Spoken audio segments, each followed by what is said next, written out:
بسم اللہ الرحمن الرحیم۔ ناظرین محترم، السلام علیکم ورحمۃ اللہ تعالی وبرکاتہ۔ معزز دوستو، اللہ رب العزت نے بعض چیزوں پر فضیلت سے نوازا ہے، جیسا کہ مدینہ منورہ کو تمام شہروں پر فضیلت حاصل ہے، وادی مکہ کو تمام وادیوں پر،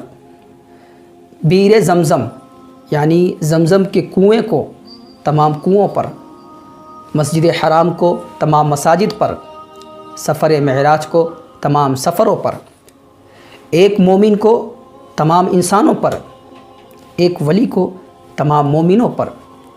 صحابی کو تمام ولیوں پر، نبی کو تمام صحابہ پر، اور رسول کو تمام نبیوں پر، اور رسولوں میں تاجدار کائنات سرور لولاک حضور نبی کریم صلی اللہ علیہ وسلم کو اللہ رب العزت نے مقام محبوبیت اور خاص فضیلت سے سرفراز فرمایا ہے۔ اسی طرح اللہ رب العزت نے بعض دنوں کو بعض پر فضیلت دی ہے۔ یوم جمعہ کو ہفتہ کے دیگر ایام پر، ماہ رمضان کو تمام مہینوں پر،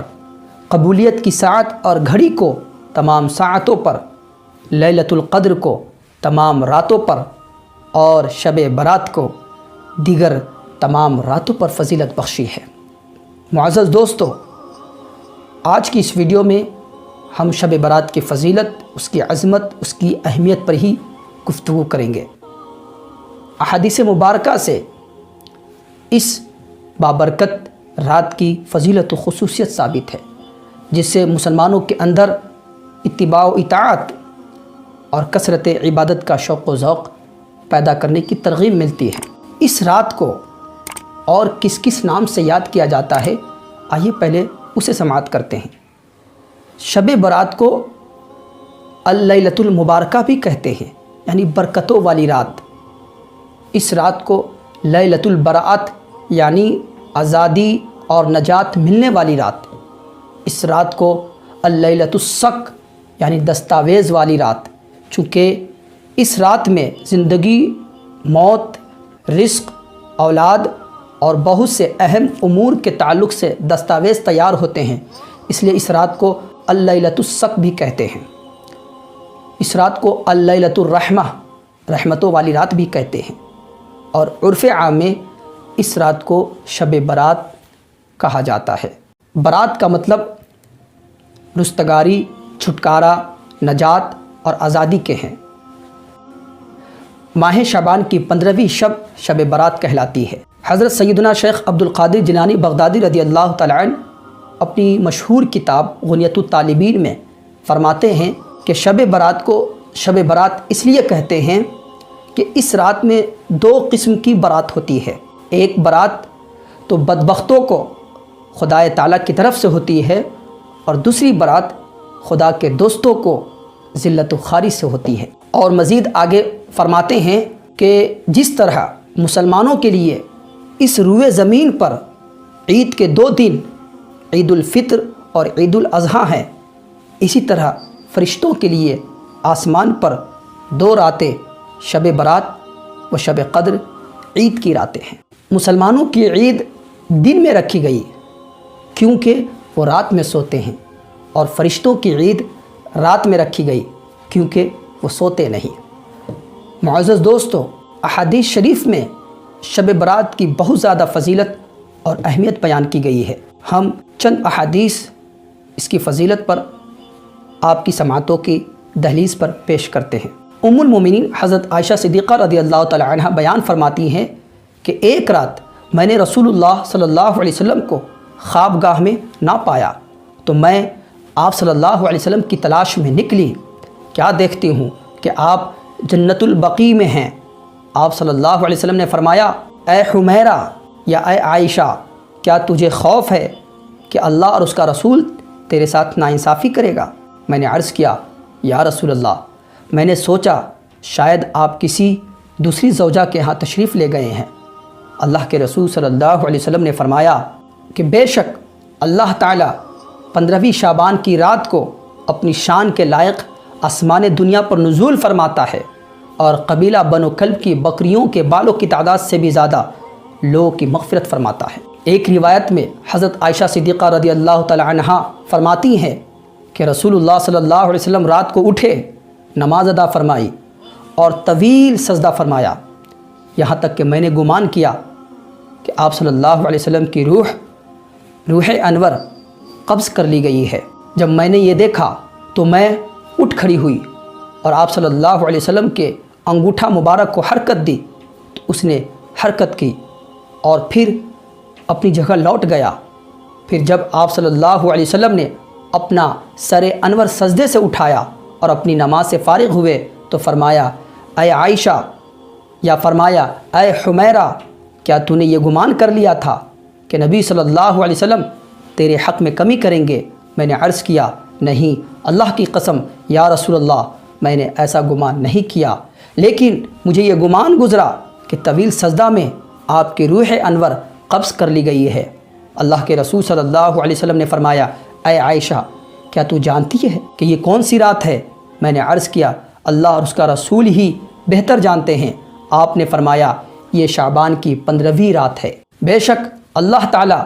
نصف شعبان کی رات اپنے بندوں پہ نگاہ التفات فرماتا ہے تو بخشش طلب کرنے والوں کو بخش دیتا ہے، رحم طلب کرنے والوں پر رحم فرماتا ہے اور بغض کینہ رکھنے والے کو ویسا ہی رہنے دیتا ہے، یعنی ان کی حالت کو نہیں بدلتا۔ حضرت علی کرم اللہ تعالی وجہ الکریم سے ایک روایت مروی ہے، وہ فرماتے ہیں کہ اللہ کے رسول صلی اللہ علیہ وسلم نے فرمایا کہ جب شعبان کی 15ویں رات ہو تو اس میں قیام کرو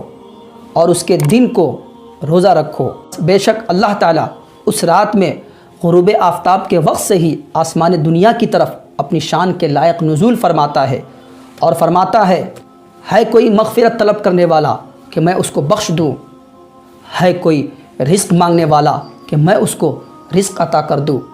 ہے کوئی آزمائش میں مبتلا کہ میں اس کو معاف کر دوں۔ پھر یوں ہی فرماتا رہتا ہے یہاں تک کہ فجر طلوع ہو جاتی ہے۔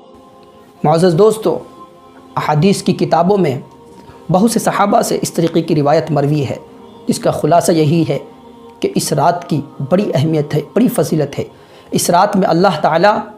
اپنی شان کے لائق آسمان دنیا پر نزول فرماتا ہے اور قبیلہ بنو کلب کی بکریوں کے بالوں کے برابر لوگوں کی مغفرت اور بخشش فرماتا ہے، یعنی لاتعداد انگنت بے شمار انسانوں کو معاف کر دیتا ہے، اس کو بخش دیتا ہے، اس کی مغفرت فرما دیتا ہے۔ معزز دوستو، اس مبارک مہینے میں اس بابرکت رات کی فضیلت اس حدیث مبارکہ سے بھی ہوتی ہے۔ ام المومنین حضرت عائشہ صدیقہ رضی اللہ تعالی عنہا سے مروی ہے کہ حضور نبی اکرم صلی اللہ علیہ وسلم نے ان سے فرمایا اے عائشہ، تمہیں معلوم ہے کہ شعبان کی 15ویں شب میں کیا ہوتا ہے؟ تو انہوں نے عرض کیا یا رسول اللہ، اس رات میں کیا ہوتا ہے؟ اللہ کے رسول صلی اللہ علیہ وسلم نے فرمایا اس رات سال میں جتنے لوگ بھی پیدا ہونے والے ہیں سب کے نام لکھ دیے جاتے ہیں، اور جتنے لوگ فوت ہونے والے ہیں ان سب کے نام بھی لکھ دیے جاتے ہیں، اور اس رات میں لوگوں کے سارے سال کے اعمال اٹھا لیے جاتے ہیں، اور اسی رات میں لوگوں کی روزی مقرر کی جاتی ہے۔ ام المومنین حضرت عائشہ صدیقہ رضی اللہ تعالی عنہا ہی بیان فرماتی ہے کہ اللہ تعالیٰ 4 راتوں میں خصوصی طور پر بھلائیوں کے دروازے کھول دیتا ہے۔ پہلی عید الاضحیٰ کی رات، دوسری عید الفطری کی رات، تیسری شعبان کی 15ویں رات، کہ اس رات میں مرنے والوں کے نام اور لوگوں کا رزق، اور اس سال لوگوں کے حج کرنے والوں کے نام لکھے جاتے ہیں، اور چوتھی عرفہ یعنی 9 ذی الحجہ کی رات اذان فجر تک۔ حضرت عطا بن یسار روایت کرتے ہیں کہ جب نصف شعبان کی رات آتی ہے تو اللہ تعالیٰ کی طرف سے ملک الموت کو ایک فہرست دی جاتی ہے اور حکم دیا جاتا ہے کہ جن لوگوں کا نام اس فہرست میں درج ہے ان کی روحوں کو قبض کر لے۔ کوئی بندہ تو باغوں کے درخت لگا رہا ہوتا ہے، کوئی شادی کر رہا ہوتا ہے، کوئی تعمیر میں مصروف ہوتا ہے، حالانکہ اس کا نام مردوں کی فہرست میں لکھا جا چکا ہوتا ہے۔ معزز دوستو، شب برات مغفرت، بخشش، رحمت اور دوزخ سے نجات کی رات ہے۔ ایک روایت حضرت کعب رضی اللہ عنہ سے مروی ہے، وہ فرماتے ہیں کہ شعبان کی 15ویں شب اللہ تعالیٰ جبریل امین کو جنت میں یہ حکم دے کر بھیجتا ہے آج کی رات جنت کو آراستہ کر دیا جائے، کیونکہ اللہ تعالیٰ اس رات آسمان کے ستاروں، دنیا کے شب و روز، درختوں کے پتوں، پہاڑوں کے وزن اور ریت کے ذروں کی تعداد کے برابر اپنے بندوں کو دوزخ سے آزاد فرماتا ہے۔ معزز دوستو، اتنی بابرکت رات، اتنی فضیلت والی رات، اتنی اہم رات ہے کہ جس میں اللہ تعالیٰ کی رحمت، اللہ تعالیٰ کی مغفرت، اللہ تعالیٰ کی بخشش، عنایات، اس کا فضل، اس کا کرم بالکل عام ہوتا ہے، سب کے لیے ہوتا ہے۔ لیکن احادیث مبارکہ کے مطالعہ سے معلوم ہوتا ہے کہ بعض گناہ ایسے بھی ہیں کہ جن سے توبہ نہ کرنے والوں کی اس رات بھی بخشش اور مغفرت نہیں ہوتی۔ حالانکہ اس رات اللہ تعالیٰ کی رحمت کا دریا اپنے پورے جوبن پر ہوتا ہے، اس کی جود و عطا بہت عام ہوتی ہے، اور غروب آفتاب سے لے کر طلوع فجر تک اس کی رحمت کی برسات ہوتی رہتی ہے۔ گزارش یہ ہے، یاد رکھے توبہ کا دروازہ ہمیشہ کھلا ہے۔ اس رات میں خوب عبادت کرے، خوب ذکر و اذکار کرے، اللہ کو خوب یاد کرے، توبہ استغفار پڑھے، اللہ کے رسول صلی اللہ علیہ وسلم کی بارگاہ میں کثرت سے درود و سلام کا نذرانہ پیش کرے، اپنی غلطیوں پر، اپنے گناہوں پر نادم اور شرمندہ ہو، روئیں، گڑ گڑائیں، دعائیں کرے، توبہ استغفار کرے، اپنے لیے، اپنے ماں باپ کے لیے، اپنے سماج کے لیے، اپنے معاشرے کے لیے، اپنے ملک کے لیے، بلکہ ساری امت محمدیہ کے لیے دعائے خیر کرے، اور اپنے گناہوں سے سچے دل سے توبہ کرے، اور آئندہ وہ گناہ نہ کرنے کا عہد اور عزم کرے، نماز کی پابندی کا عہد کرے، وعدہ کرے۔ اور جس مسلمان کا بھی دل آپ سے ٹوٹا ہے، اس کی دل شکنی ہوئی ہے، دل آزاری ہوئی ہے آپ کی ذات سے، اس کو تکلیف پہنچی ہے، آپ سے وہ ناراض ہے، آپ نے اس کا حق کھایا ہے، اس کی حق تلفی کی ہے، اس پر ظلم کیا ہے، اور جو بھی حقوق العباد ہے جس میں آپ سے کوتاہی ہوئی ہے، آپ نے سستی برتی ہے، آپ اس سے غافل رہے ہیں، اس سے لاپرواہ رہے ہیں، اس میں آپ سے کمی ہوئی ہے، آپ ان تمام حقوق العباد کی تلافی کریں، ان لوگوں سے معافی مانگیں، کیونکہ یہ جو رات آنے والی ہے، اس رات میں اللہ تعالیٰ اس شخص کو معاف نہیں کرتا جس نے کسی کا دل توڑا ہو، جس نے کسی کو تکلیف پہنچائی ہے، جس سے کسی کی دل شکنی و دل آزاری ہوئی ہے۔ تو اگر آپ چاہتے ہیں کہ اللہ تعالیٰ کی رحمت، مغفرت، بخشش، عنایات سے مالا مال ہو اس رات میں، تو کہ آنے سے پہلے آپ یہ عمل ضرور کریں۔ اس ناچیز کو بھی اپنی دعاؤں میں یاد رکھے، اس ویڈیو کو زیادہ زیادہ شیئر کریں۔ ہو سکتا ہے کہ اس ویڈیو کی آپ سے زیادہ کسی اور کو ضرورت ہو، اور یہ ویڈیو آپ سے زیادہ شاید کسی اور کے لیے زیادہ فائدہ مند ہو۔ اس لیے میرے عزیز دوستو، اس ویڈیو کو زیادہ زیادہ شیئر کریں، اپنی دعاؤں میں یاد رکھیں۔ ملتے ہیں نیکسٹ ویڈیو میں۔ السلام علیکم۔